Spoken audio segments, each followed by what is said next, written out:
Okay, so again good afternoon everyone. हम लोग अपना थर्ड लेक्चर शुरू कर रहे हैं इलेक्ट्रोस्टैटिक्स का, और आज का डेट है 30th of April।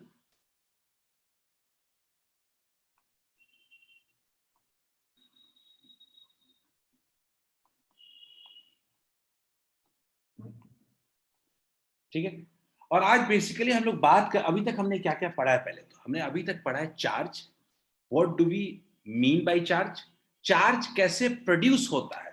लेकिन आज हम लोग पढ़ने वाले हैं कि दो चार्जेस के बीच फोर्स कैसे लगते हैं। और अगर इसको आपको थोड़ा याद करना है तो आप इसके लिए ग्रेविटेशन टॉपिक को रिकॉल कर सकते हैं, जहां पे हमने पढ़ा था कि दो मासेस के बीच फोर्स कैसे लगते हैं। ठीक है, how force act between two masses. ठीक है, देखते हैं, आगे बढ़ते हैं। Let's start with Coulomb's law. Coulomb's law क्या बात करता है? तो कूलम्स लॉ बात करता है दो चार्जेस के बीच। मान लेते हैं there are two charges Q1 and दूसरा Q2। दो चार्जेस हैं जो कि समथिंग r डिस्टेंस पे हैं, r डिस्टेंस पे रख दिए गए, दोनों को एक सेपरेशन पे रख दिया गया है। ठीक है, हमने एक पॉइंट पढ़ा था, like charges repel, like charges repel और अनलाइक चार्जेस अट्रैक्ट। ये हमने वेरी वेरी बड़ी सिंपल सा पॉइंट हमने पढ़ा था कि लाइक चार्जेस रिपेल और अनलाइक चार्जेस अट्रैक्ट। अब किस फोर्स से कैसे अट्रैक्ट करता है, कैसे रिपेल करता है, इसको समझने की हम कोशिश करेंगे। तो कूलम्स लॉ कहता है कि फोर्स ऑफ अट्रैक्शन और रिपल्शन बिटवीन टू चार्ज। याद रखना, अट्रैक्शन भी हो सकता है और रिपल्शन भी हो सकता है।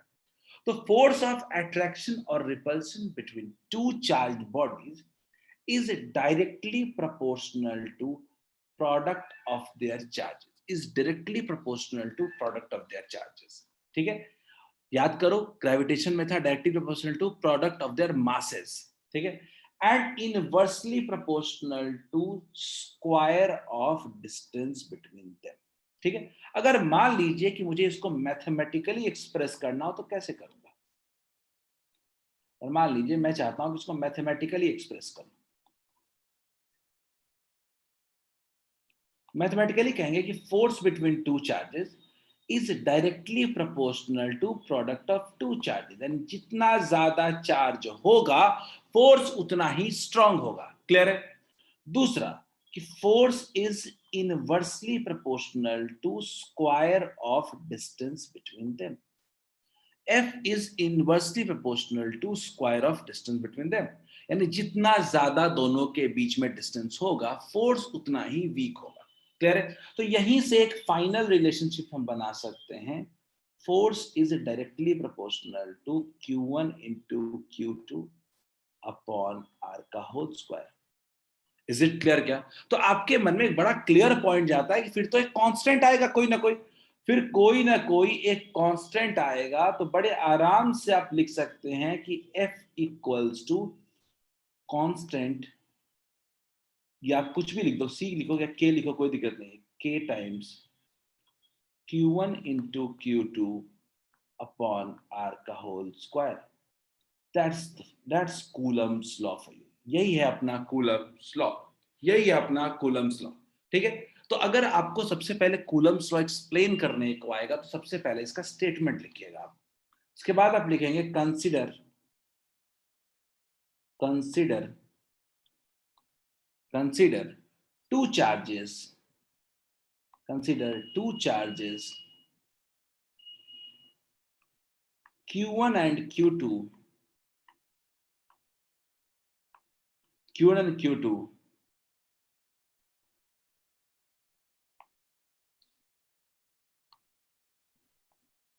separated by a distance r, by a distance r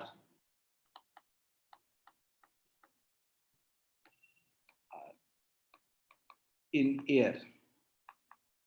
ठीक है, चलिए अब आप इसके बाद ये फिगर बना सकते हैं, इसके बाद मैथमेटिकली आप इसको एक्सप्लेन कर सकते हैं। क्या सबको ये बेसिक कूलम्स लॉ क्लियर है? क्या इसके बारे में हम आगे बात करेंगे, लेकिन क्या बेसिक कूलम्स लॉ क्लियर है? क्या आदर्श क्लियर है? क्या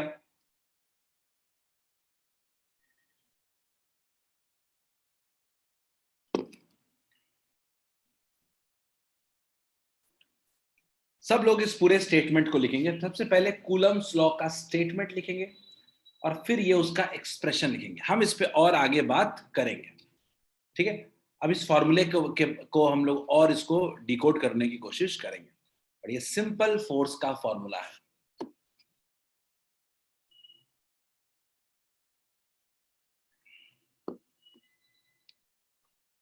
रविशंकर, क्लियर है? लिख लो जल्दी से इसको।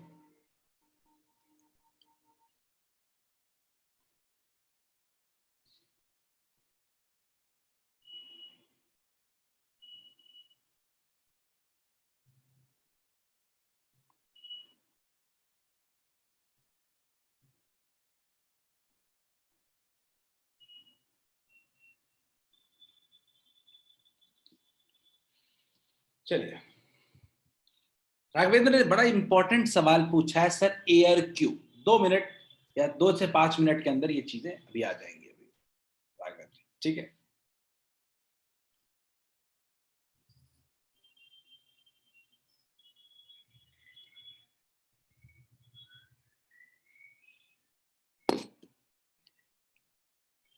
राघवेंद्र, बड़ा सिंपल तरीके से मैं आपको इसका एक्सप्लेनेशन देता हूं कि ग्रेविटेशन में हमने पढ़ा था कि दो मास के बीच का जो फोर्स होता है ना, वो मीडियम पे डिपेंड नहीं करता है, वो मीडियम पे डिपेंड नहीं करता है, लेकिन दो चार्ज के बीच का जो फोर्स होता है ना, वो मीडियम पे डिपेंड करता है। और कैसे, थोड़ी देर में बताएंगे। इसीलिए मैंने एयर लिख दिया, एक मीडियम लिख दिया।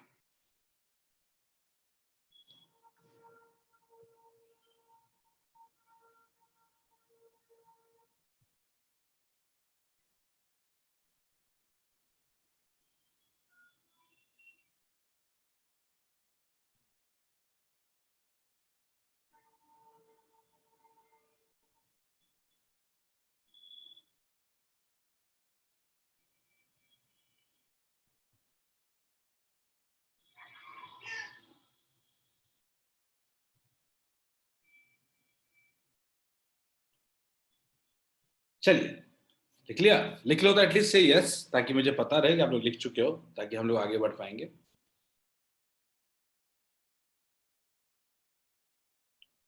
निधि ने लिख लिया है, Adya done, very good. Anand लिख लिया, वेरी गुड। चलो,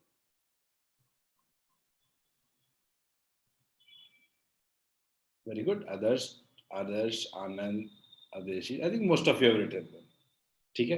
चलो, इसी स्लाइड में लिखता हूं।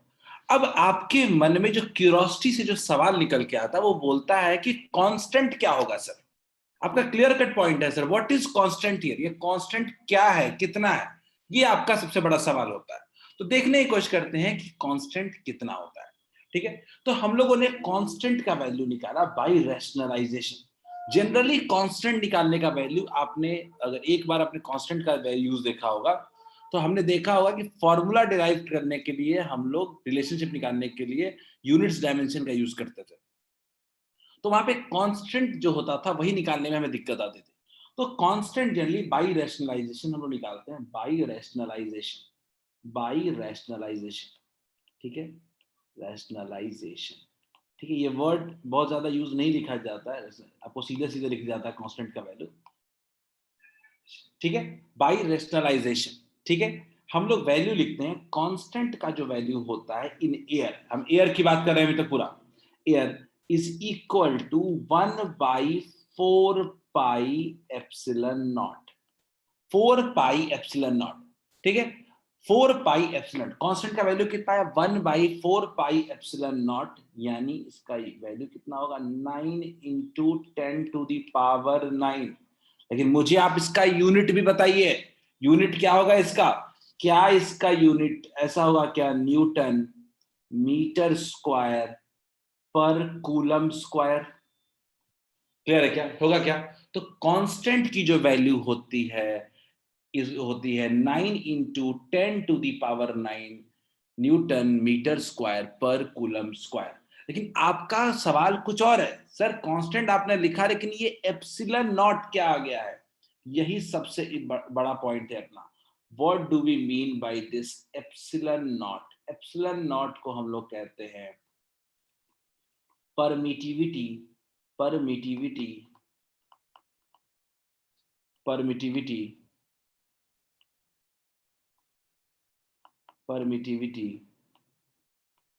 in free space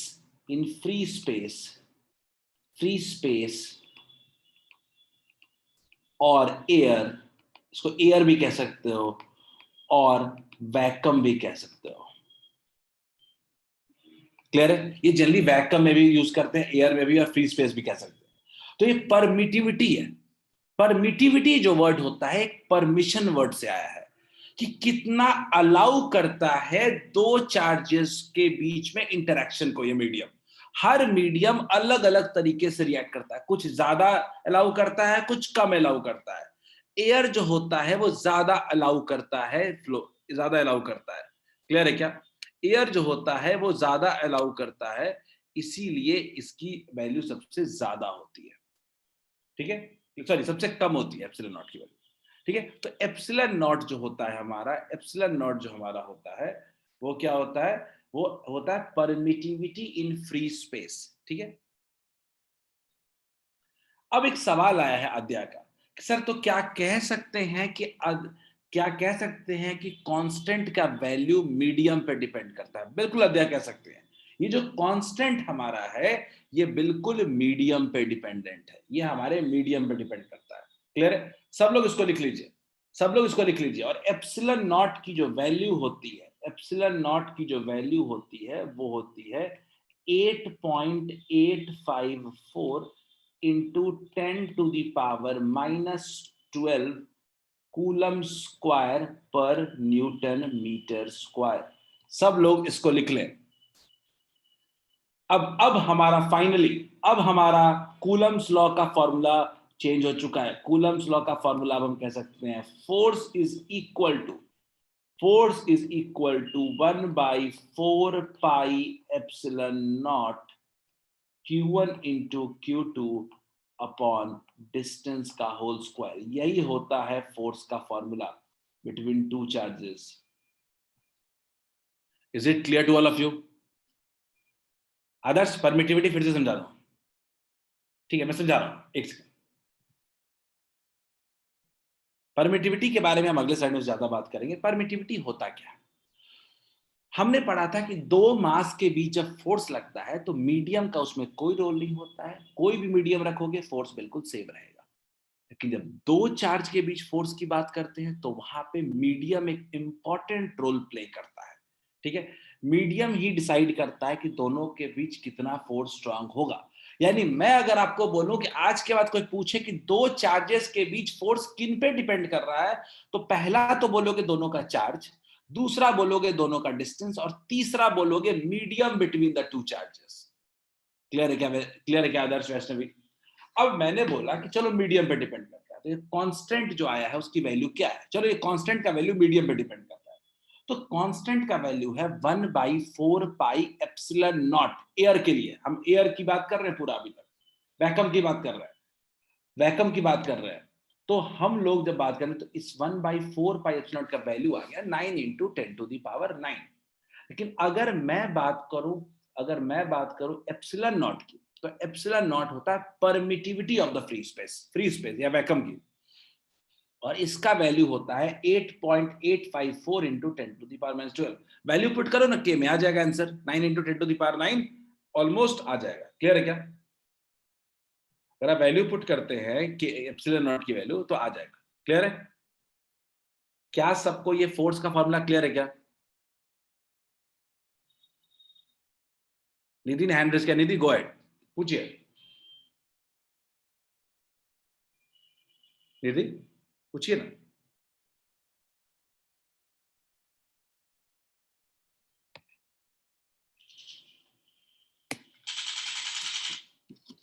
निधि पूछिए।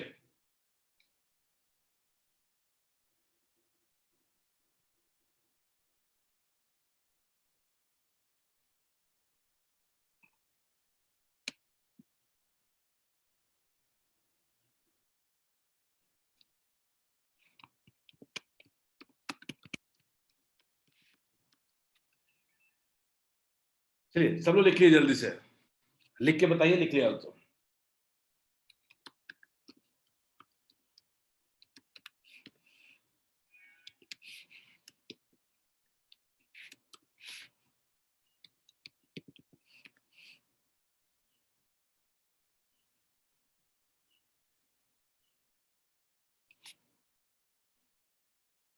निधि, इसके बारे में हम तुरंत बात करते हैं। निधि आपने जो पूछा है, आपने एक तो सिद्धांत ने सवाल पूछा है, सर एप्सिलॉन नॉट की वैल्यू किसी भी कंडीशन में चेंज नहीं होती है ना? एप्सिलॉन नॉट की वैल्यू बिल्कुल फिक्स्ड होती है, एयर के लिए वो चेंज नहीं होता है, ठीक है? ये एयर का परमिटिविटी है एक तरीके से। निधि ने पूछा सर एयर वैक्यूम वैक्यूम में क्या सेम ही होगा? हाँ बिल्कुल, एयर वैक्यूम सेम ही होता है, ठीक है? Air vacuum free space, generally इसको फ्री स्पेस कहते हैं हम लोग, ठीक है?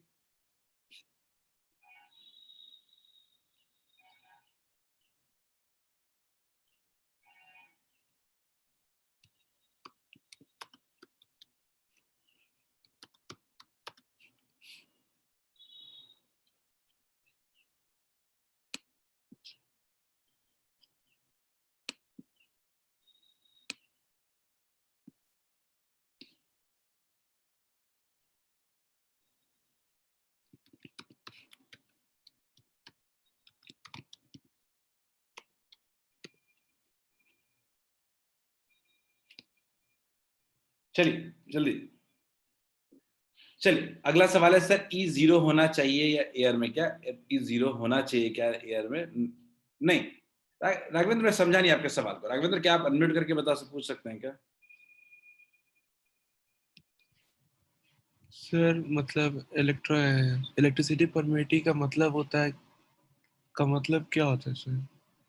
देखो, परमिटिविटी का एप्सिलॉन नॉट या परमिटिविटी का मतलब क्या होता है कि दो चार्ज के बीच जो इंटरेक्शन हो रहा है, ठीक है, इंटरेक्शन हो रहा है, फोर्स जो दोनों के बीच लग रहा है वो मीडियम डिपेंडेंट है, ठीक है? कैसे? तो हर मीडियम इलेक्ट्रिक फील्ड लाइंस को, कोई ज्यादा, किसी को कोई मीडियम ज्यादा अलाउ करता है, कोई मीडियम कम अलाउ करता है, depending on the medium condition, ठीक है? इसके बारे में हम आगे डाई इलेक्ट्रिक्स पढ़ते हैं, ठीक है? तो कैसे? सर जीरो ना होना चाहिए था? नहीं, जीरो कैसे होना चाहिए बताइए? कोई मैग्नेटिक फील्ड लाइन मतलब कुछ है ही नहीं स्पेस में, मतलब वैक्यूम में तो कुछ है ही नहीं, तो जीरो होना चाहिए ना? वैक्यूम की बात मैं कर रहा हूँ कि वैक्यूम का मतलब सबसे ज्यादा फील्ड लाइंस को अलाउ करेगा, कोई नो डिस्ट्रप्शंस, ठीक है? कोई डिस्ट्रप्शंस नहीं होगा, ठीक है? तो हाँ। एप्सिलॉन नॉट फ्री स्पेस में, actually epsilon not free space में जो हम कह रहे हैं कि वो अलाउ ज्यादा करता है, ठीक है? अलाउ ज्यादा करता है, ठीक है? आगे बढ़ते हैं फाइनली। ठीक है, आई थिंक सबने लिख लिया होगा। एक क्वेश्चन था कल्याणी का, सर क्वेश्चन में के का वैल्यू पुट करेंगे एप्सिलॉन नॉट का। कल्याणी, जब क्वेश्चन सॉल्व कर रहे हो ना एयर में, तो के का वैल्यू भी आपको पता है, एप्सिलॉन नॉट का वैल्यू भी पता है, जैसे यूज करना है करिए, कोई दिक्कत नहीं आपको, तो दोनों का वैल्यू पता है, ठीक है? अब मैं आपका जो इतना सवाल आ रहा है मीडियम और वैक्यूम को लेके, उसको डील करना बहुत जरूरी है। सबसे पहले आपके वैष्णवी, के पे क्या इफेक्ट पड़ेगा ये तभी पढ़ेंगे जब मीडियम के बारे में हम और जानेंगे। तो लेट्स स्टार्ट विद वैक्यूम और मीडियम, ठीक है? देखते हैं, यही हमारा अगला टॉपिक भी है। तो अभी तक हमने क्या पढ़ा कि मान लीजिए हमारे पास कोई दो चार्ज है Q1 और Q2, Q1 और Q2 दोनों के बीच r डिस्टेंस है, तो दोनों के बीच जो फोर्स लगेगा वो कितना लगेगा? 1/4πε0 Q1 into Q2 upon R square. हमने बोला हम जनरली ये एयर और वैक्यूम की बात कर रहे हैं, तो अगर हमने जो बात किया कि फोर्स इन वैक्यूम जो होता है वो कितना होता है, फोर्स इन वैक्यूम कितना होता है दो चार्जेस के बीच? 1/4πε0 Q1 into Q2 upon R का होल स्क्वायर, आर का होल स्क्वायर। क्लियर? बहुत क्लियर है वैक्यूम में फोर्स का फॉर्मूला, जब हम एप्सिलॉन नॉट का वैल्यू भी जानते हैं और हम लोग पूरे 1/4 पाई एप्सिलॉन नॉट का वैल्यू भी जानते हैं। हम एप्सिलॉन नॉट का वैल्यू भी जानते हैं 8.854 इंटू 10⁻⁻12, ठीक है, coulomb square plus divided by newton metre square. और हम 1/4 पाई एप्सिलॉन नॉट का वैल्यू भी जानते हैं, that is equal to 9 into 10⁻⁹। तो एयर का तो मसला सॉर्टेड है। अब बात करते हैं मीडियम की, जहां पे आपके सबसे ज्यादा सवाल है हमसे, फिर मीडियम में क्या होगा? तो हम लोग मीडियम की परमिटिविटी, हर मीडियम की अपनी अपनी परमिटिविटी होती है, ठीक है? और इसको रिप्रेजेंट करते हैं हम लोग एप्सिलन से। एप्सिलन से, एप्सिलन क्या होता है? Permittivity, permittivity, permittivity of any medium, of any medium, of any medium, permittivity of any medium. Clear है? तो अगर मैं किसी मीडियम की बात करता हूं तो यहां पे अगर मैं दो चार्जेस के बीच फोर्स निकालूंगा तो फोर्स का फॉर्मूला हो जाएगा 1/4 pi epsilon Q1 into Q2 upon R का होल स्क्वायर। क्लियर है क्या? 1/4 pi epsilon naught Q1 into Q2 epsilon Q1 into Q2 अपन R का होल स्क्वायर। वैष्णवी क्लियर है क्या?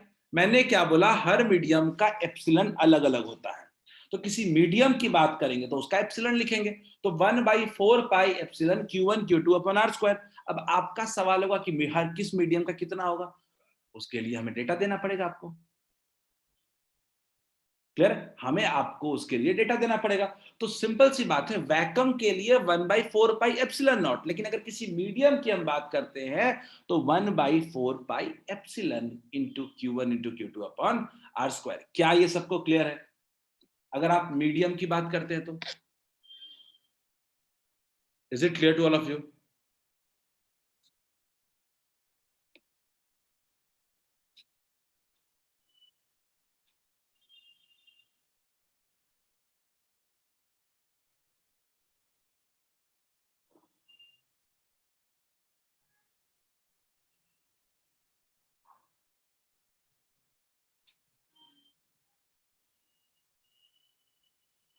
चलिए आगे बढ़ते हैं, आगे बढ़ते हैं। ठीक है, अगर हम आगे बढ़ते हैं तो थोड़ा बात करते हैं,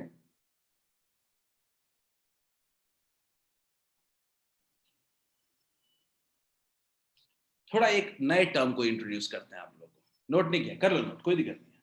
नोट तो नीचे ही वाला कर रहे होगे ना, ऊपर में तो कुछ है नहीं। नोट कर लीजिए जल्दी से वैष्णवी, सब लोग नोट कर लीजिए। यहीं पे एक नया टर्म इंट्रोड्यूस करूंगा।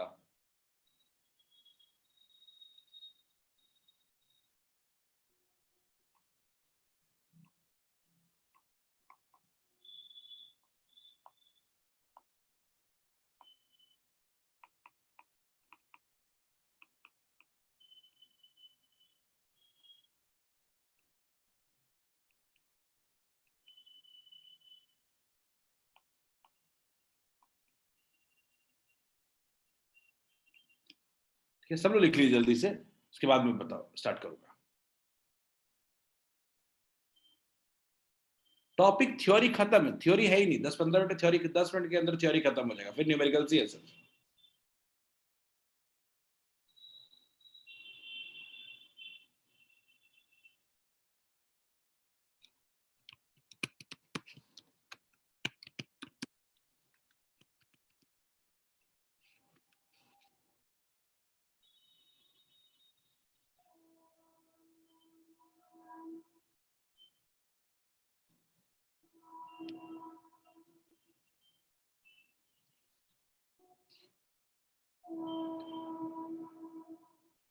लिख लिए?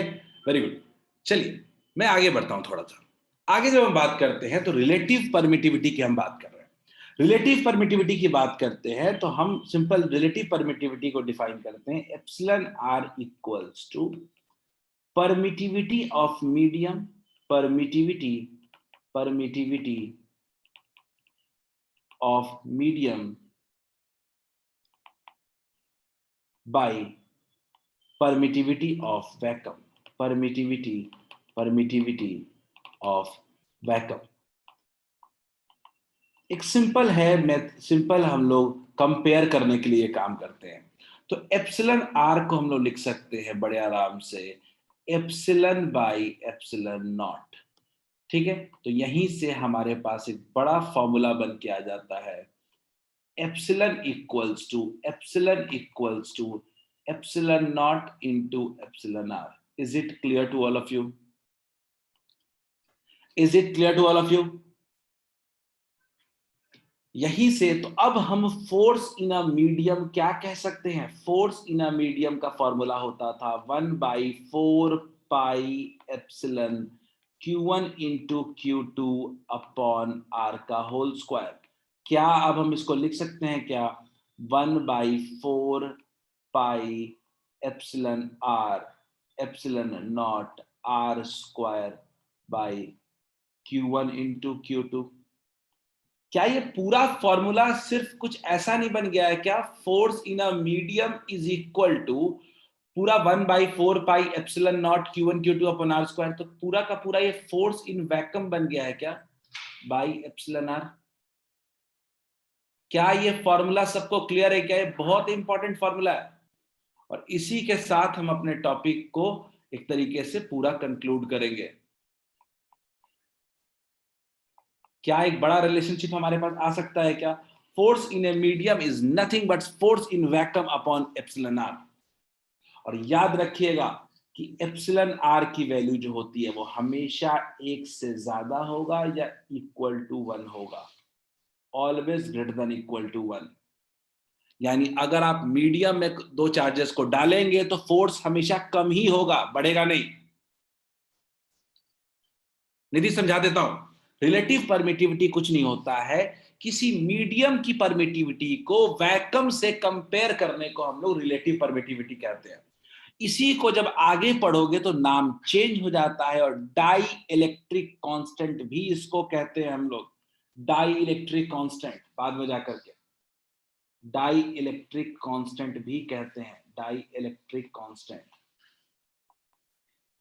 बहुत फेमस हो जाएगा टर्म ये, डाई इलेक्ट्रिक कांस्टेंट। ठीक है, इसको डाई इलेक्ट्रिक कांस्टेंट भी हम लोग कहते हैं। पर एप्सिलॉन आर की वैल्यू होती है permittivity in medium by permittivity in vacuum. Clear है? Epsilon R is equal to epsilon by epsilon naught. इसका मतलब किसी मीडियम का एप्सिलॉन क्या हो जा रहा है? Epsilon naught into epsilon R. यानी आज के बाद याद रखना दो एप्सिलॉन है, एक एप्सिलॉन नॉट वैक्यूम का और एक एप्सिलॉन जो है वो मीडियम का। ठीक है, और इन दोनों के बीच का रिलेशनशिप कौन बताता है? Relative permittivity epsilon R. So कहीं कहीं के से रिप्रेजेंट करेंगे हम लोग, कोई परेशान नहीं होना है। तो क्या अब हम कह सकते हैं क्या कि force in medium is always lesser than force in vacuum? Medium में फोर्स हमेशा कमेगा। एक सवाल पूछा गया है कि सर अगर परमिटिविटी बढ़ेगा, देखो बाबू अगर परमिटिविटी बढ़ेगा अगर, तब तो फोर्स कमेगा ना आशीष। अगर परमिटिविटी बढ़ेगा तो फोर्स कमेगा ना। रविशंकर ने पूछा है एप्सिलॉन आर क्या है? रविशंकर वही तो बताया, रिलेटिव परमिटिविटी। एप्सिलॉन आर है रिलेटिव परमिटिविटी। ऊपर में हेडिंग देख लो ग्रीन कलर से। ठीक है, it is nothing but just ratio of permittivity of medium to permittivity of vacuum. Medium की परमिटिविटी बाई वैक्यूम की परमिटिविटी। क्लियर है क्या? तो क्या आज के बाद अगर मुझे याद रखना होगा तो दो फोर्स याद रखूंगा, force in medium, force in vacuum. Force in vacuum अपना बहुत क्लियर है, फोर्स इन वैक्यूम बहुत क्लियरिटी है। Force in vacuum is equal to, force in vacuum is equal to 1/4 pi epsilon naught Q1 into Q2 upon R square. ठीक, और इसी को अगर मीडियम में डाल दें तो force in medium is equal to force in vacuum upon epsilon R. Clear है? That's it, that's it. यही है हमारा कूलम्स लॉ। क्लियर है क्या सबको?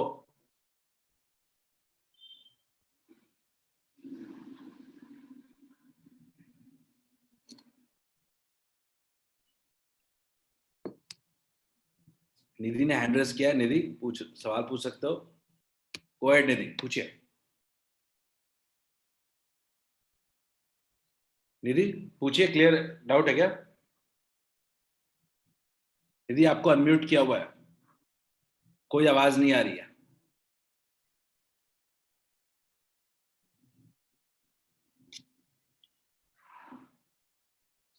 कोई आवाज नहीं आई निधि। फिर से अनम्यूट कर रहा हूं, एक बार देख लो, ट्राई कर लो।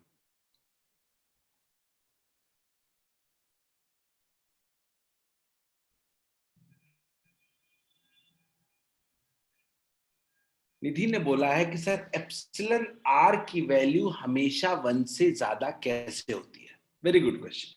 मैंने बोला कि याद रखिएगा कि एप्सिलन आर की वैल्यू किसी भी, मैं सिंपल सी बात कर रहा हूं, किसी भी मीडियम का जो एप्सिलन होता है ना, वो एप्सिलन नॉट से हमेशा ज्यादा होता है। यानी याद रखना कि एप्सिलन की वैल्यू जो होती है वो हमेशा क्या होती है? एप्सिलन आर से ज्यादा ही होती है। यानी अगर मैं बोलूं कि एप्सिलन जो होता है वो सबसे कम किसका होता है? वो एयर और वैक्यूम का होता है। क्लियर है क्या?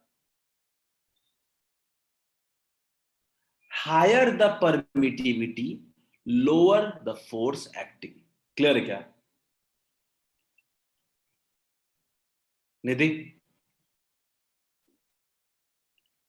ठीक है, वाटर का 80 होता है, एग्जांपल देता हूं, याद रखिएगा, वाटर का एप्सिलॉन आर का वैल्यू 80 तक होता है। एग्जांपल, वाटर का एप्सिलॉन आर का वैल्यू 80 होता है, वाटर का 80 होता है। ऑयल का भी लगभग कुछ इस तरह का ही होता है। ठीक है, चलिए, is it clear to all of you? अब हेडिंग डालें, vector form of Coulomb's law.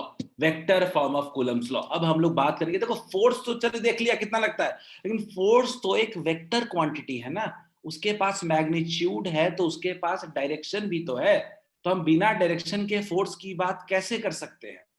इसीलिए हम बात करेंगे vector form of Coulomb's law. Heading डालिए और शुरू करते हैं इसको। सब लोग लिख लो। Will start in 30 seconds. 30 second में बताना शुरू करूंगा कूलम्स लॉ को।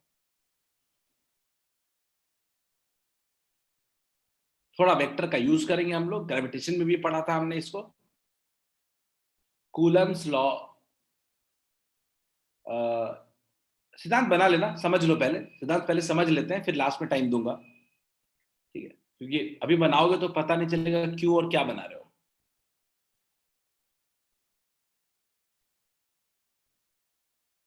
चलो शुरू करते हैं बच्चों। ओके चलिए, तो मान लीजिए कि मेरे पास एक चार्ज है Q1। ठीक है, मेरे पास एक चार्ज है Q1।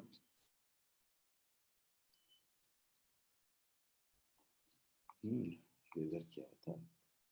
मेरे पास एक चार्ज है Q1 और मेरे पास दूसरा चार्ज है Q2। क्लियर? दो चार्जेस है मेरे पास। हमने देखा कि ओरिजिन के रिस्पेक्ट में जो पहला वाला जो चार्ज है, पहला वाला चार्ज है वो एक R1 पोजीशन वेक्टर पे रखा हुआ है, R1 पोजीशन वेक्टर पे रखा हुआ है। और दूसरा वाला जो चार्ज है वो कहीं R2 पोजीशन वेक्टर पे रखा हुआ है, R2 पोजीशन वेक्टर पे रखा हुआ है।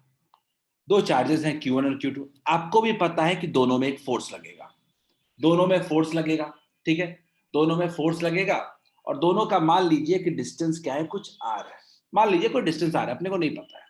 तो आप सीधे सीधे क्या लिख सकते हो अभी तक के हिसाब से कि फोर्स इक्वल्स टू क्या होगा? मान लो एयर है, कुछ नहीं दिया हुआ तो एयर है, तो 1/4 pi epsilon naught Q1 into Q2 upon R का होल स्क्वायर। अब तो सीधे सीधे फोर्स का मैग्नीट्यूड लिखोगे। अब मैं क्या कह रहा हूं? अब मैं फोर्स का मैग्नीट्यूड बोल रहा हूं कि वेक्टर क्वांटिटी है, तो आप सिर्फ अभी अपने फोर्स का क्या लिखा है? मैग्नीट्यूड लिखा है। Is it clear to all of you? Is it clear to all of you? हमने फोर्स का मैग्नीट्यूड लिखा है 1/4 pi epsilon naught Q1 into Q2 upon R square. कोई तकलीफ नहीं है। अब बात आता है कि चलो मैग्नीट्यूड लिख दिया, लेकिन फोर्स का डायरेक्शन क्या होगा? What will be its direction? तो दोनों मान लीजिए कुछ नहीं दिया हुआ है, तो दोनों पॉजिटिव चार्ज है। पॉजिटिव चार्ज एक दूसरे को क्या करता है? रेपेल करता है क्या? क्या एक दूसरे को रेपेल करता है क्या? ऐसे अब सवाल उठता है कि रेपेल करने कर रहा है तो दोनों का डायरेक्शन हमने देख लिया। तो अगर मेरे से कोई पूछे कि force acting on one, force acting on one कितना लिखेंगे, तो मैं तो बोलूंगा ना कि मैग्नीट्यूड इनटू डायरेक्शन। लेकिन मुझे डायरेक्शन तो पता चले पहले। तो डायरेक्शन कैसे निकालेंगे? तो डायरेक्शन देखो गौर से, जो वन पे लग रहा है वो वेक्टर के फॉर्म में सोचो। कैसे लग रहा है? ये 2 से 1 की तरफ जा रहा है क्या डायरेक्शन इसका? क्या ये डायरेक्शन 2 से 1 की तरफ जा रहा है क्या? तो हम लोग इसको क्या लिख सकते हैं? R21, R21, यानी इसको और लिख सकते हो आप R2 vector minus R1 vector. Clear है? अगर यही बात आप दूसरे वाले पे करेंगे, Q2 पे देखेंगे, तो Q2 पे क्या लगेगा? सॉरी, मैं उल्टा लिखा हूं, एक सेकंड रुक जाओ। R21 में हमेशा वेक्टर में फाइनल माइनस इनिशियल होता है, तो फाइनल कितना है? R1 vector minus R2 vector. उसी तरीके से अगर मैं R12 वेक्टर की बात करूं यहां पे, तो वो किधर लगेगा? R2 vector minus R1 vector. Is it clear to all of you? यानी दोनों पे डायरेक्शन हमने देख लिया, एक पे R21 के लंग लग रहा है, दूसरे में R12 के लंग लग रहा है। लेकिन मुझे लगता है कि इस बात से तो आप लोग एग्री करोगे कि R12 का जो मैग्नीट्यूड है इज इक्वल टू R21 का वेक्टर का मैग्नीट्यूड है, इज इक्वल टू R। मैंने R क्या लिया है? दोनों के बीच का डिस्टेंस लिया है, तो वही होगा। इक्वल्स टू क्या लेंगे हम लोग? R। Is it clear to all of you? क्या किसी को इसमें कोई दिक्कत है तो बताओ। मैंने बोला मैग्नीट्यूड तो हमको पता ही है, हमको दिमाग नहीं लगाना उस पर, अभी पढ़ चुके हैं हम लोग। बात सारा खेल डायरेक्शन की है।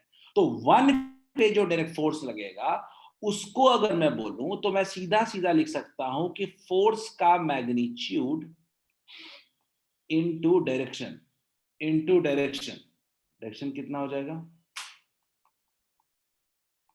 दूसरा अगर मैं बात F2 की करूं, अगर F2 की करूं अगर, तो मैं फिर से क्या कह सकता हूं? मैग्नीट्यूड इनटू R12 का यूनिट वेक्टर। कोई तकलीफ है क्या इसमें?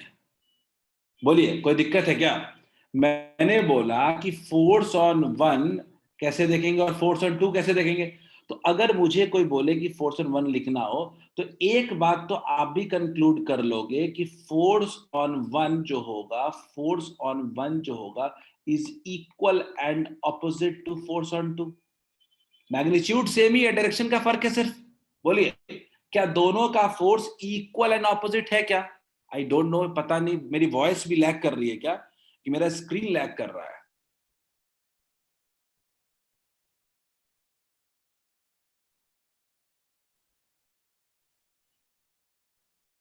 क्या मेरा वॉइस बिल्कुल क्लियर है क्या? मेरा स्क्रीन तो लैग कर रहा है, मुझे दिख रहा है।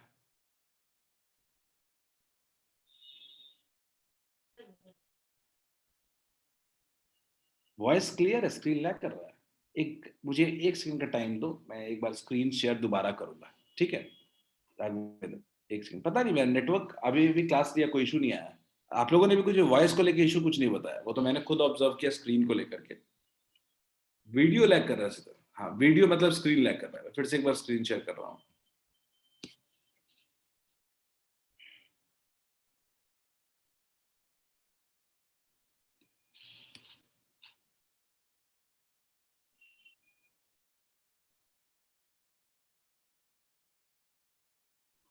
या there is lag,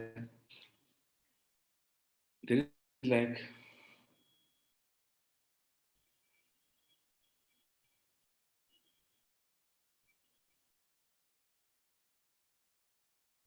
निधि, नहीं निधि, R21 मतलब जनरली फाइनल माइनस इनिशियल लिखिएगा ना निधि।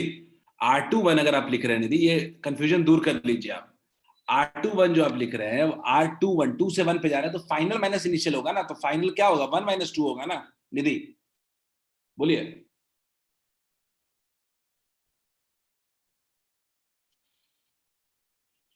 चलिए जल्दी से एक बार हम फोर्स को देख लेते हैं कि फोर्स कितना आ रहा है। F1 इक्वल्स टू मैग्नीट्यूड कितना है? 1/4 पाई एप्सिलॉन नॉट। अभी ठीक आ रहा है। 1/4 pi epsilon naught Q1 into Q2 by R का होल स्क्वायर पहले था। ये मैग्नीट्यूड हो गया फोर्स का। इनटू डायरेक्शन कितना होगा? R21। डायरेक्शन कितना होगा? R21। तो डायरेक्शन कैसे लिखते हो? याद करो, R21 का क्या होगा? यूनिट वेक्टर होगा क्या? क्या R21 का यूनिट वेक्टर होगा क्या?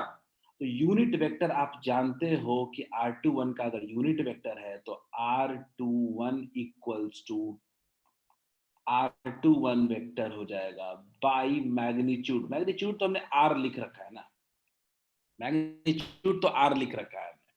तो इक्वेट कर लेते हैं फाइनल फोर्स का फॉर्मूला।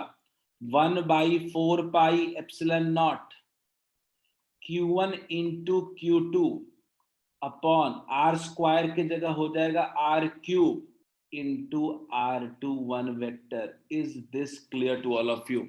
कहीं कोई दिक्कत है? निधि कोई दिक्कत नहीं है, निधि एजम्पशन पे है, एजम्पशन पे है, फोर्स को लेके भी एजम्पशन है। आप R21 या R12 वेक्टर फॉर्म में कैसे रिप्रेजेंट कर रहे हैं, कोई इसका साइंटिफिक फॉर्म नहीं है। हमारी आदत हमने 11 से यूज किया है कि हम R21 लिख रहे हैं, मतलब कि हम 2 से 1 पे जा रहे हैं, 1 2 पे जा रहे हैं, मतलब 1 से 2 पे जा रहे हैं। ठीक है मीनू, क्या डाउट है, एक एक करके बता सकते हो क्या? शुरू कर, मैं एक बार रिकॉल वैसे कर देता हूं। मैंने बोला कि मुझे दो चार्जेस के बीच फोर्स निकालना था, तो मेरे लिए फोर्स निकालने के लिए मैग्नीट्यूड मसला नहीं था, वो अभी भी पढ़े थे, 1/4 pi epsilon naught Q1 into Q2 upon distance का होल स्क्वायर लगा दिया। डायरेक्शन की बात जब करते हैं तो हमने देखा कि वन वाले पे जो फोर्स का डायरेक्शन है वो वेक्टर कैसे है, वो वेक्टर है 2 से लेके 1 की तरफ, 2 से लेके 1 की तरफ। तो इसको लिखने का तरीका हमने क्या देखा, हमने लिखा R21, R21 मतलब R2 से मतलब 2 से लेके 1 तक, सिंपल मीनिंग समझो। ठीक है, इसको हम लोग क्या लिख सकते हैं, फाइनल माइनस इनिशियल, तो R1 माइनस R2, यानी हमने 1 वाले पे देखा, 1 वाले का डायरेक्शन निकाल लिया, किधर है, R21 है। उसी तरीके से हमने 2 वाले का डायरेक्शन निकाला तो क्या आया, R12 आया। क्लियर है मीनू? एक बात तो मानोगे कि 1 और 2 के बीच का डिस्टेंस जो हमने R लिया है वो क्या है, इन्हीं दोनों का मैग्नीट्यूड है। 1 और 2 के बीच का डिस्टेंस क्या होगा, दोनों वेक्टर R12 का मैग्नीट्यूड होगा। तो R12 R21 R सब सेम ही है। चलिए, अब मैंने बोला कि मान लीजिए मेरे से कोई कहता है कि वेक्टर फॉर्म में 1 पे फोर्स निकालिए, तो क्या लिखेंगे, मैग्नीट्यूड इंटू डायरेक्शन लिखेंगे क्या? क्या हम लोग मैग्नीट्यूड इंटू डायरेक्शन लिखेंगे? अच्छा, 1 पे मैग्नीट्यूड क्या है, दिया हुआ लिखा हुआ है 1/4 pi epsilon naught Q1 into Q2 upon R square. Magnitude तो हमने पहले बार में ही निकाल लिया था। अब बात आती है डायरेक्शन की, तो मैंने बोला डायरेक्शन कैसे रिप्रेजेंट करते हैं, याद करिए, direction is represented by unit vector. Unit vector कितना हो जाएगा, R21। आपको भी पता है कि यूनिट वेक्टर की जो वैल्यू होती है वो क्या होती है, वेक्टर बाई उसका मैग्नीट्यूड। पुट कर दिया, पुट कर दिया वैल्यू को, फाइनल आंसर आ गया। क्लियर है क्या मीनू? सब लोग लिख ले, कोई दिक्कत हो तो पूछिए। ये वेक्टर का रिकॉल है, ग्रेविटेशन में भी यही चीज हमने किया था।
जल्दी लिख लें फिर बताएं, written then tell me we can move ahead.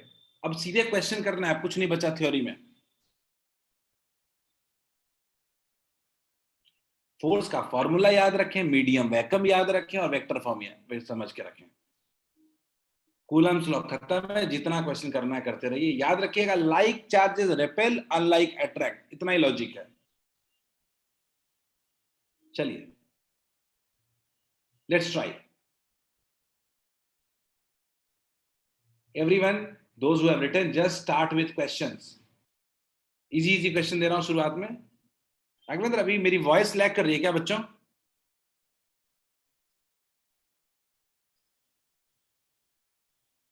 Screen वैसे लैग नहीं कर रहा? नहीं नहीं राघवेंद्र, ऐसे तो लोग कह नहीं रहे, आप एक बार लॉग आउट करके लॉग इन कर लो। हाँ, ठीक किया। चलो,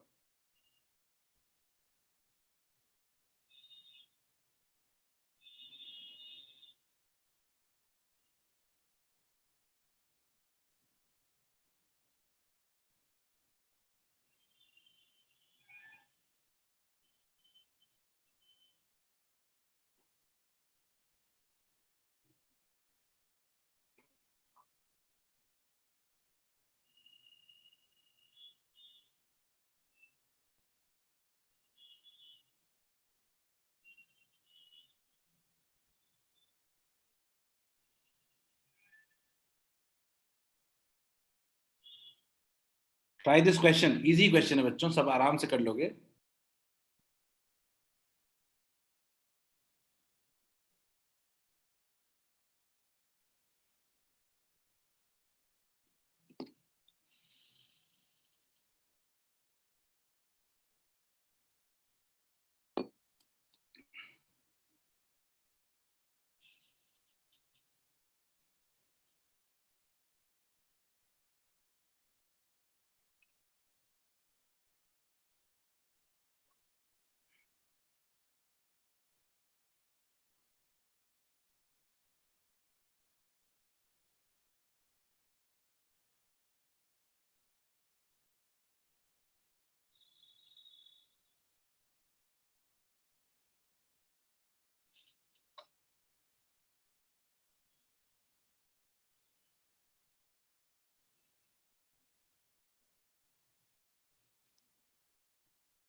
I've got आंसर फ्रॉम आशीष। गलत लग रहा है।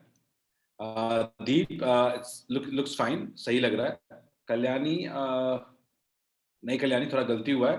आनंद, आनंद गलत लग रहा है थोड़ा सा। अरीज, अरीज, अरीज थोड़ा गलत लग रहा है। आनंद, 6 into 10, आनंद सही है, वेरी गुड। रविशंकर, आपका भी, आप लोग सब लोग गलतियां भी एक तरह की कर रहे हो, जरूर there is calculation blunder. Vaishnavi बिल्कुल सही है। I got 3 to 4 correct answers, very good. Ashish गलत हुआ फिर से, आप कैलकुलेशन में ही बस थोड़ी गलतियां कर रहे हो। राघवेंद्र बिल्कुल सही है। आनंद बिल्कुल सही है आपका तो। अंजन, अंजन आपका देखा नहीं मैंने। अंजन बिल्कुल सही है, बिल्कुल सही है, बिल्कुल सही है। और बेसिक क्वेश्चन दिया है अभी तो, कोई खास लॉजिकल क्वेश्चन नहीं है। अद्या, अद्या आपका देखा नहीं मैंने, आंसर क्या डाला आपने। अद्या बिल्कुल सही है, वेरी गुड।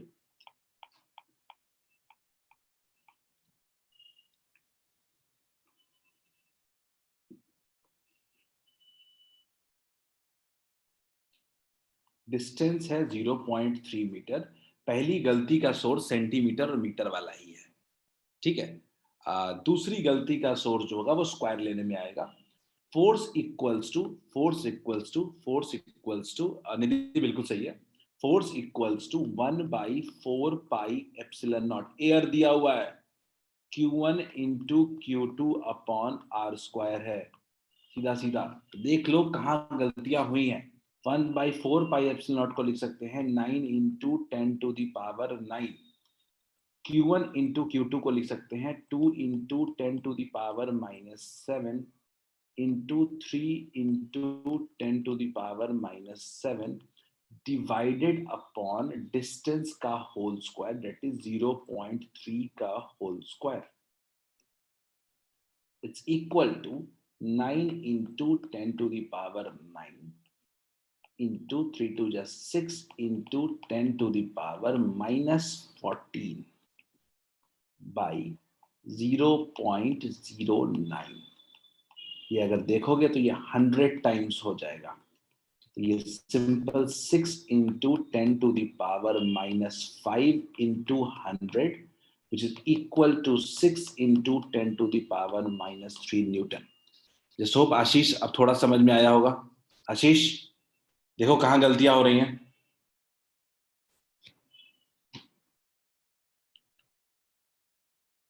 क्या क्लियर है सबको? Is it clear to all of you? जो बना चुके हैं वो अगला करें, जो बना चुके हैं वो अगला क्वेश्चन करें। Everyone try next question. पहला क्वेश्चन आपका एनसीईआरटी का था, एनसीईआरटी का क्वेश्चन था, बेसिक क्वेश्चन कराया हूं।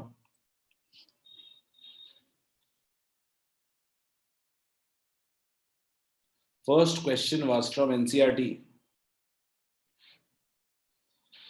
होप कि जिन्होंने भी गलत किया होगा उनको समझ में आ गया हो कहां गलती हो रही है। आनंद डाउट है क्या?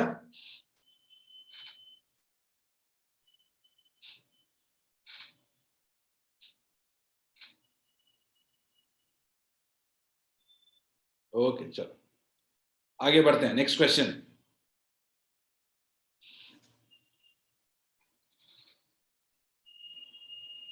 इस टॉपिक में एक बार फॉर्मूला दिमाग में बैठ गया फिर आपको कोई एक्स्ट्रा एफर्ट डालने की जरूरत नहीं है, सिर्फ क्वेश्चन सॉल्व करना है। कल्याणी लास्ट क्वेश्चन हुआ क्या?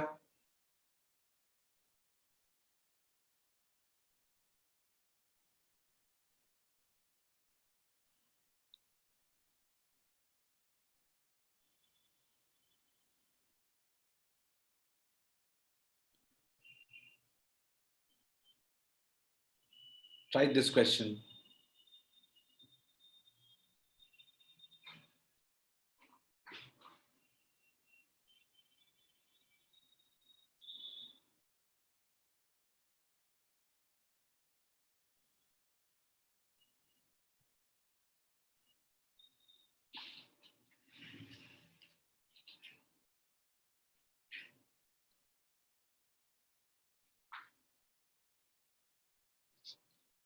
वो -0.8 H है, माइक्रोकुलम है। माइक्रोकुलम, माइक्रोकुलम का मतलब होता है 10 टू द पावर -6 कूलम।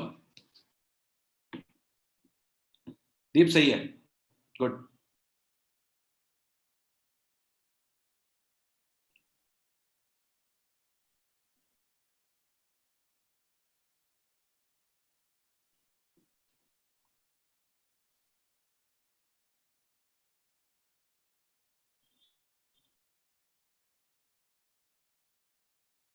नहीं आनंद गलत हुआ है, कैलकुलेशन मिस्टेक।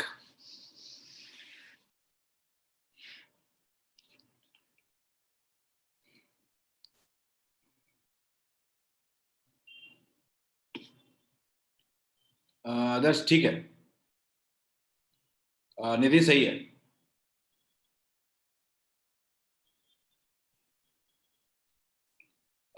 राघवेंद्र सही है, आदर्श सही है, दूसरा आंसर भी सेम होगा तो।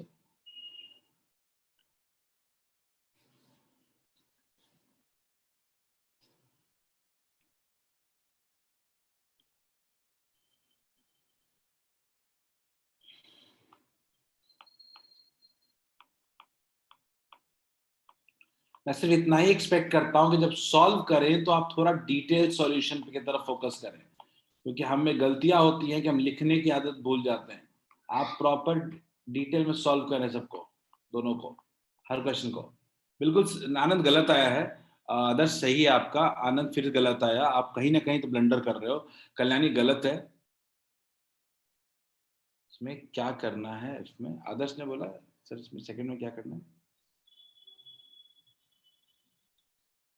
कॉल क्या करना था इसमें?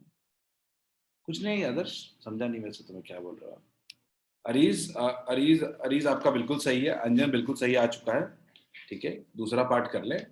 आशीष, आशीष गलती हो रही है कैलकुलेशन में, आशीष कैलकुलेशन में गलती हुई है। दोनों के बीच का distance we don't know R, ठीक है। आनंद बिल्कुल सही है, निधि आ चुका है, ठीक है।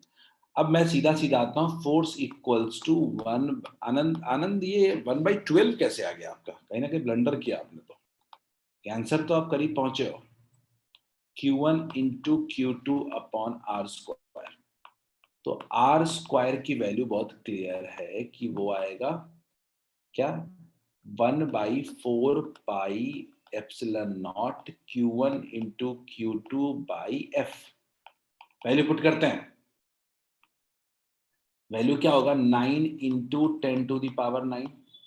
Q1 इंटू Q2 क्या होगा 0.4 इंटू 0.8। कभी फोर्स में नेगेटिव साइन नहीं लेते हैं हम लोग।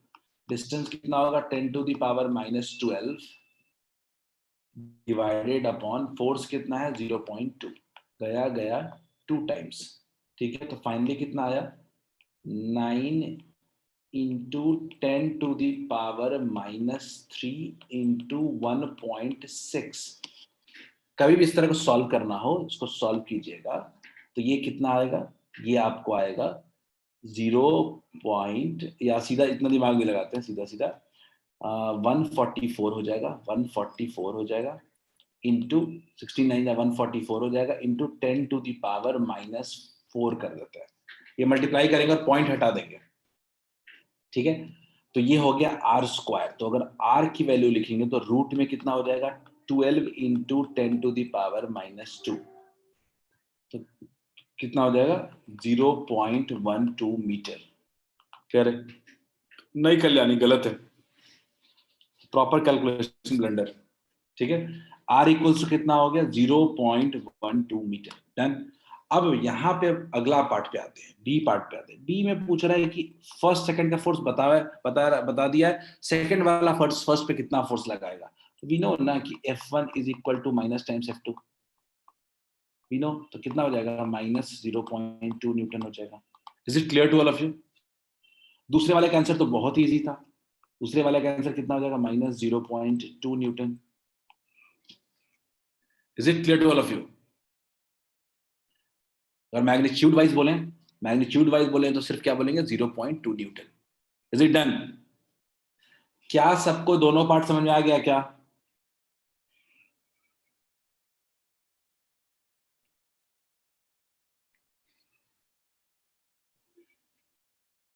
चलिए, सब लोग अगर दोनों समझ में आ गया तो एक फुल टॉस क्वेश्चन करते हैं, इजी क्वेश्चन, जल्दी से आंसर बताना है इसका। तो बट दिक्कत चैलेंज आपके लिए इसको रिप्रेजेंट करने की है। ये क्वेश्चन इजी है, इस क्वेश्चन में दम नहीं है, लेकिन can you represent this question?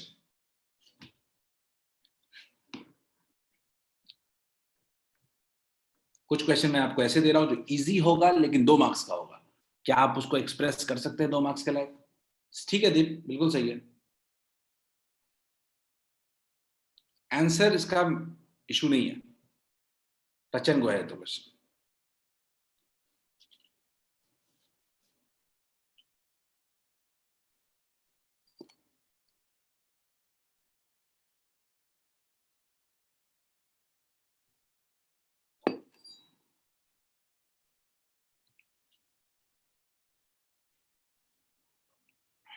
हाँ ठीक है शिवम।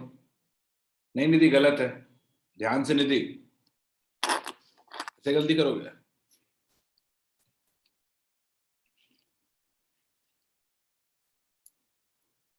ठीक है आनंद, आंसर इज नॉट इंपॉर्टेंट। ये क्वेश्चन आपके आंसर के लिए मैंने दिया ही नहीं है। बिल्कुल सही राघवेंद्र, आनंद, ये question actually how to express a straightforward question. सबको पता है, मुझे पता है कि 99% लोग क्लास में देख करके ही आंसर बता रहे हैं, बिल्कुल सबका सही है। आशीष गलत है।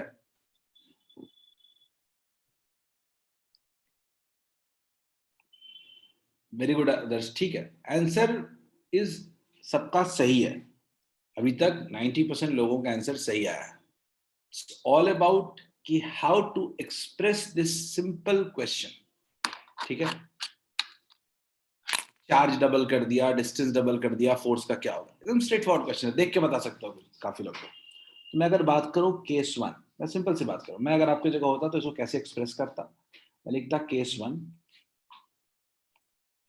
1 दो चार्ज है क्यू क्यू और आर कितना है, डिस्टेंस है आर।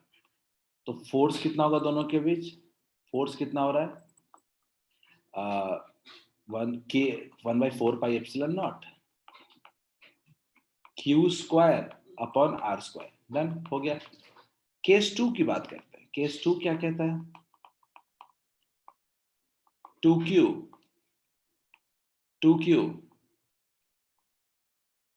और 2r। फोर्स क्या लिखते हैं? F equals to 1/4 pi epsilon naught 4q square by 4r square. बिल्कुल सही आंसर का तो टेंशन ही नहीं, सबके आंसर सही है।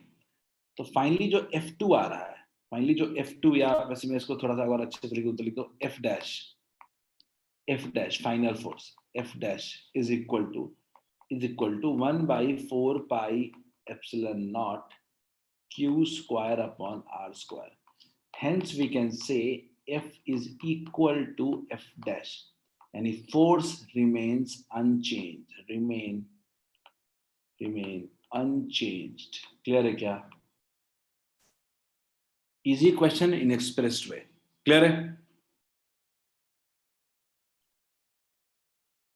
क्या सबको क्लियर है? मुझे लगता है इस क्वेश्चन में मेजॉरिटी लोगों ने गलतियां तो नहीं की है, सब लोगों ने इसका आंसर सही दिया है। Just I wanted to tell कि how you can express this question for a 2 marks question solution. ठीक है, चलो आगे बढ़ते हैं। Let's try again one more question. ये थोड़ा सा इंटरेस्टिंग क्वेश्चन है, सब लोग ट्राई करेंगे, बन जाएगा इजीली। इजी क्वेश्चन है, थोड़ा सोचिए।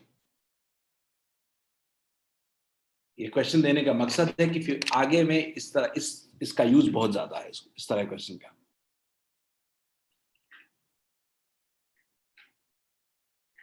इसको पूरे डायनेमिक्स ऑफ मोशन के हिसाब से सोचो कि क्या हो रहा है।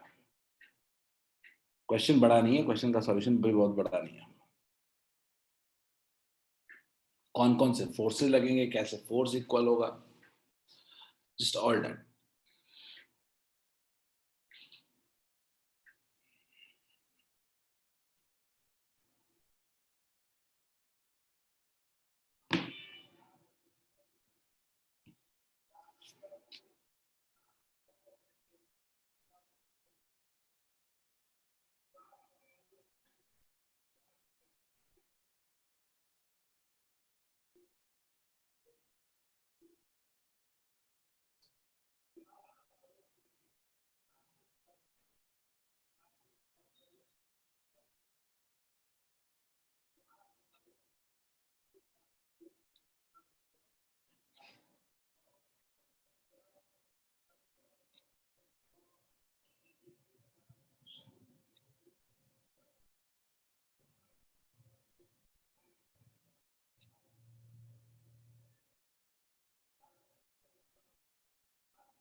Everyone try this question.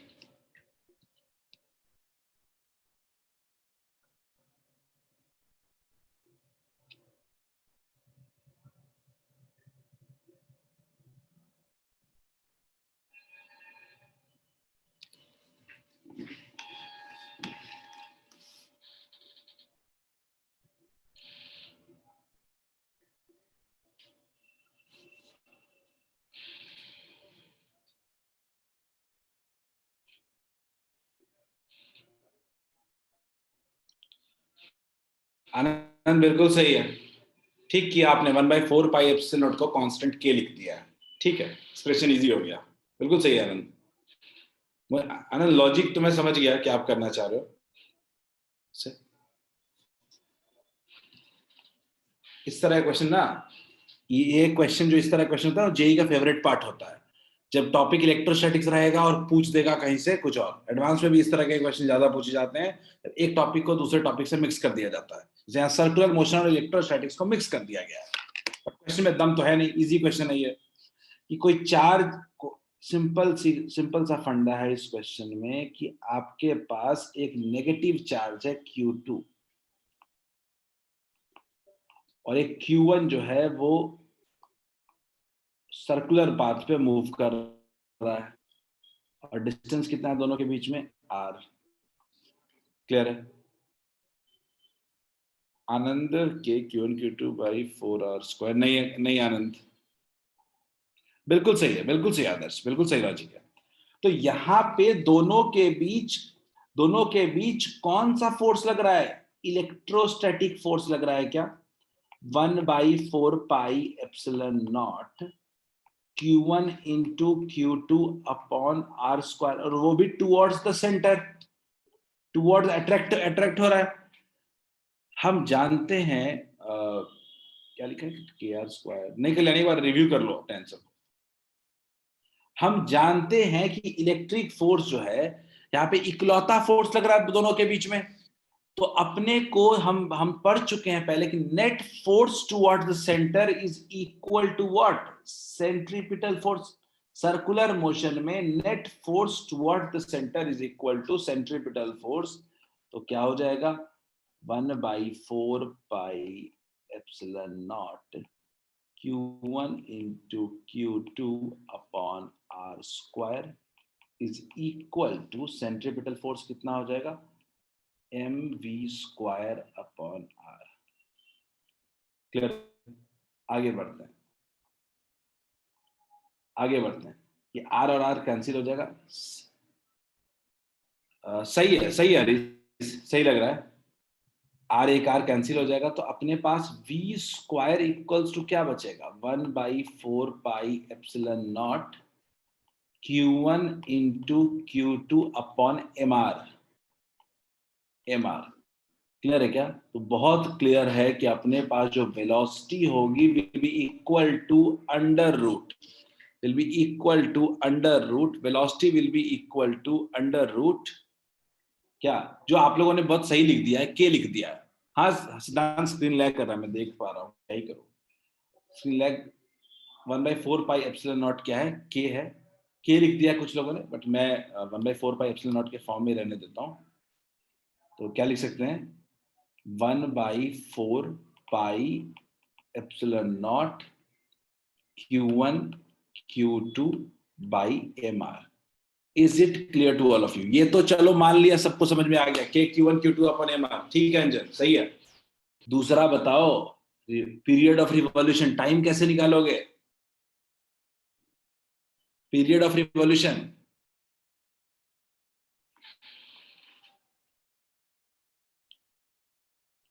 बताइए। वेरी गुड आनंद, वेरी गुड। भाई सीधा सीधा एक पूरा सर्कल मोशन में, सर्कुलर मोशन में 2πr डिस्टेंस कवर करने के लिए कितना टाइम लेगा, यही तो पूछ रहा है। तो टाइम पीरियड इक्वल्स टू क्यों ना लिखें 2πr upon v, 2πr upon v। बोलिए। बिल्कुल सही है शिवम। राघवेंद्र बिल्कुल सही है, बिल्कुल सही है, सबका बिल्कुल सही है लॉजिक। खत्म हो गया काम। अब क्या करना है? 2πr/v लिख दो, इतना दिमाग मत लगाओ, मेहनत कितना करने की जरूरत है, सब कुछ तो निकाल चुके हैं। 1/4 pi epsilon naught Q1 Q2 upon MR। चलो छोड़ो, अब खत्म हो गया, अभी क्वेश्चन में ज्यादा दिमाग नहीं लगाते हैं। Is this clear to all of you? Nidhi clear है क्या?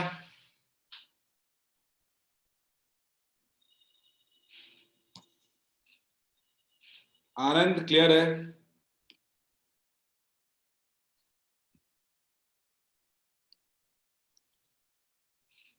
वैष्णवी, रिया, रविशंकर, प्राची, ओजस्वी।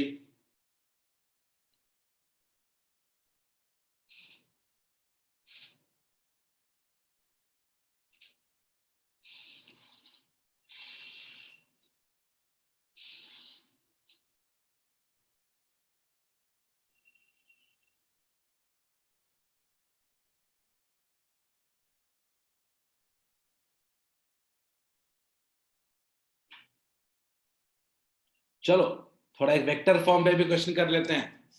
एक क्वेश्चन वेक्टर फॉर्म पे, try this question everyone. Expect कि आप वेक्टर फॉर्म का भी रिवीजन हमारे लिए बहुत जरूरी है। Try this question.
मैग्नीट्यूड तो चलो दिमाग मत ही लगाओ, कम से कम मैग्नीट्यूड तो आराम से बना सकते हो, but just think like a vector form जो हमने पढ़ा था उस तरीके से सोचो.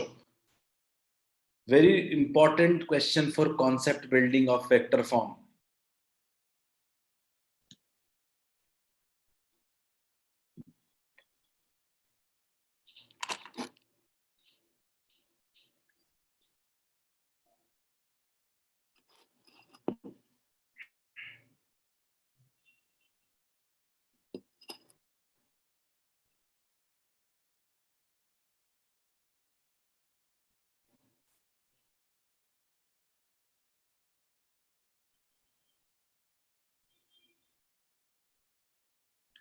बिल्कुल सही आनंद, वेरी गुड, वेरी गुड, बिल्कुल सही आंसर.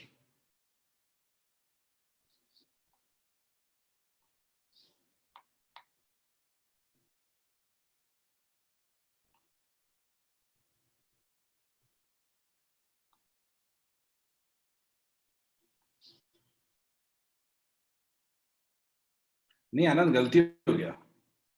शिवम शिवम शिवम गलत है. आनंद आपका सही है, शिवम गलत हुआ. थोड़ा वेरीफाई करो एक बार.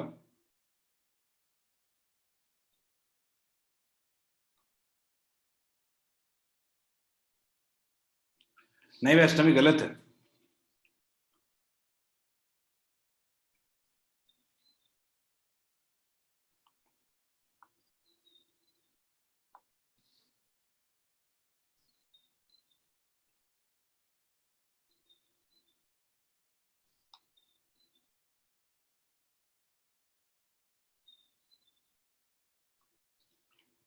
मैं तो सबसे पहले मैग्नीट्यूड निकालने के बजाय ना, मैं तो सब मेरा मेरा प्रेफरेंस सबसे पहले होगा unit vector of along of Q2 निकालें. अब अपने पास दो चार्ज है, एक है Q1 और दूसरा है Q2. पोजीशन कहाँ कहाँ है? 3, 1, -2, और दूसरे वाले पहले वाले कितना? -1, -1, -1. तो सबसे पहला तो बनता है कि दोनों का पोजीशन तो लिखें. थोड़ा सीखना हो तो सबसे पहले बेसिक्स पे फोकस करें. -i cap plus j cap plus k cap. Nidhi गलत है, त्रिपुरारी सही लग रहा है मुझे. दीप आपने शायद वेक्टर फॉर्म में लिखा है, वो मुझे ठीक लग रहा है. बिल्कुल सही है दीप. यूनिट वेक्टर आपका. निधि एक बार वेरीफाई करें. R1 वेक्टर है और दूसरा हमारा R2 वेक्टर है. सिर्फ निधि आपने कैलकुलेशन मिस्टेक किया है. R2 वेक्टर क्या होगा? 3i cap plus j cap -2k cap. दो पोजीशंस है मेरे पास. ठीक है, मैं देखना चाहता हूं कि Q2 पे कितना फोर्स लग रहा है. Q2 पे फोर्स ऑन Q2, तो Q2 पे फोर्स तो रिपेल ही करेगा उसको, कुछ ऐसे. मतलब किधर? 1 से 2 के तरफ. 1 से 2 के तरफ, तो मेरा पोजीशन क्या होगा? R12. R12 is basically equals to R2 minus R1. Final minus initial. Nidhi clear आ रहा है? लॉजिक सोचो. 1 से 2 मैंने लिखा, फाइनल माइनस इनिशियल कितना हो रहा है? 4i cap. j कैप तो 0 हो जाएगा. -3k cap. क्लियर है?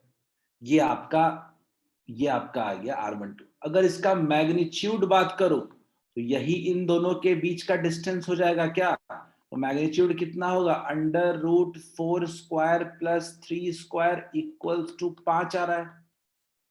अगर मैं बात करूं यूनिट वेक्टर की, फोर्स का यूनिट वेक्टर निकालना है, तो क्या हो जाएगा? यूनिट वेक्टर हो जाएगा vector R12 vector by magnitude.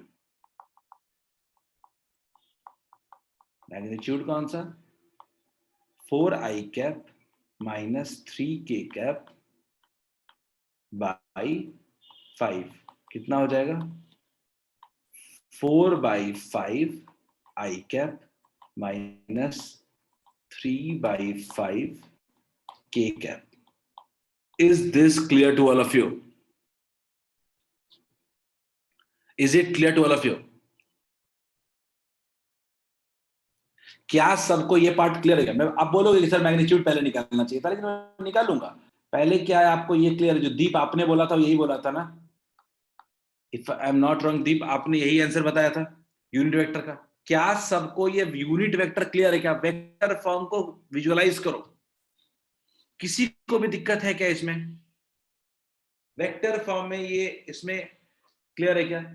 अब बात आती है कि चलो मैग्नीट्यूड कितना होगा, तो मैग्नीट्यूड का फॉर्मूला तो जानते ही हो ना, 1/4 pi epsilon naught Q1 into Q2 upon distance का whole square which is equal to 5। हम निकाल चुके हैं डिस्टेंस दोनों के बीच का, निकाल लेते हैं value. 9 into 10 to the power 9 into Q1 into Q2 20 into 25 into 10 to the power minus 12 micro micro multiply हो गया, डिवाइड बाई 5 का स्क्वायर 25, 25 और 25 कैंसिल हो गया, ये कितना हो गया 180 into 10 to the power minus 3 equals to 0.18 Newton. Is this clear to all of you? Clear है क्या वैष्णवी? क्या डिस्टेंस लेने में गलती किया था क्या?